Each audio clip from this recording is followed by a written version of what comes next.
Hey my little starlights, welcome back to the channel. If you're new, welcome. This video is just a filler to make up for last Friday. Since I have more free time on my hands now, I'm pushing myself to post every Friday. And if I can, I'll just post 2 videos the next Friday when I can post. Now, let's get this video started before I take up too much of your time. Warning, the content you're about to consume has low self-esteem, body shaming, and body dysmorphia. If you feel uncomfortable with this, please click off before we continue on. Now, let's get started. You frowned as you sat on your boyfriend's couch. You could feel the way your thighs touched together and made you cringe.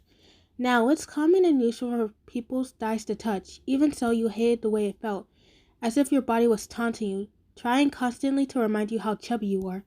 You didn't like being chubby. You were disgusted with your size. It made you unhappy and ugly. Well, you thought it made you ugly. Other people didn't think so, but you won't believe that. How can anyone see you as pretty? You frowned as you looked down at your body. You had tummy rolls and large thighs, and your face was kind of squishy. It made you wonder how you got a boyfriend in the first place. Killua, your boyfriend, is very handsome. He's strong and athletic. He's pretty muscular and had these beautiful blue eyes that will make anyone swoon. Sometimes you wonder how long it will take before he breaks up with you. He's just so amazing, and well, you're not.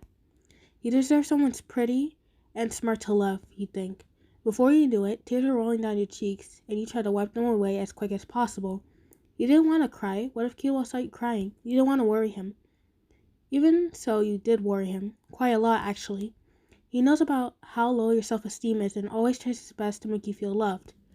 He compliments you often and tells you how lucky he is to have you. He just wishes that you could see that too. Though you were starting to feel better, so you imagine his surprise when he enters the room to see you crying. He says your name in a quiet tone and you froze. You slowly turned and shifted your gaze away from your lap and to him. The way he looked at you made your heart ache. He looked so concerned and upset. You turned away, unable to meet his eyes again.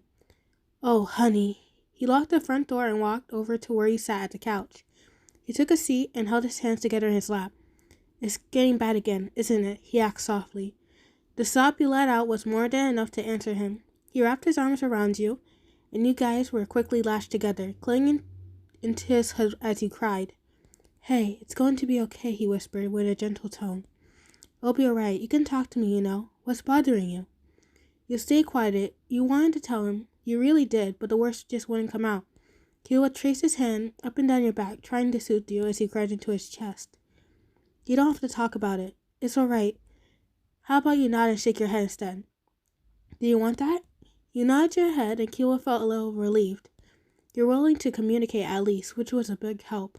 Even if you hadn't been, he would understand and held you close until you were ready to talk or wanted to do something else. Alright. He ran his hands through your hair, careful not to get caught in any tangles. Is your body bothering you again? He wasn't quite sure how to word the question, so he tried to be as gentle as possible. He didn't want to upset you further. Though it seemed like you did a good job as you nodded your head again. Good, you were still communicating with him, he thought. Oh, his frown deepened. Can you look at me, please? You went stiff as he gently cupped your face in his hands and tilted your head up so you could see him.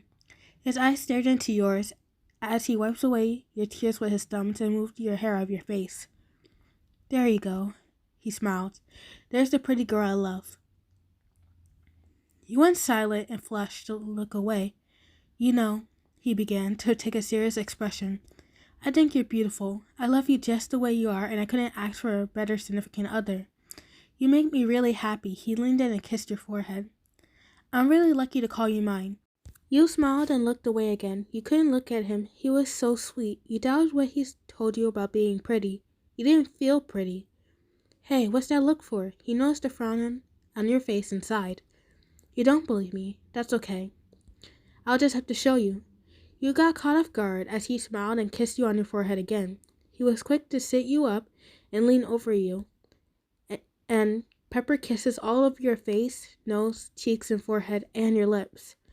He gave you a big smooch on the lips and leaned down to give you small kisses on the neck and eventually your arms too.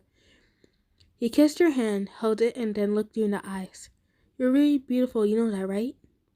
He cupped your cheeks with his hands and gently held your face. You don't have to believe it, but you better believe I do. To me, you're the prettiest girl in the whole world, he whispers. and leans in close. He smiles and gives you one more kiss on the lips, this time staying a little longer before pulling away. He touched his forehead to yours and grinned happily. I love you.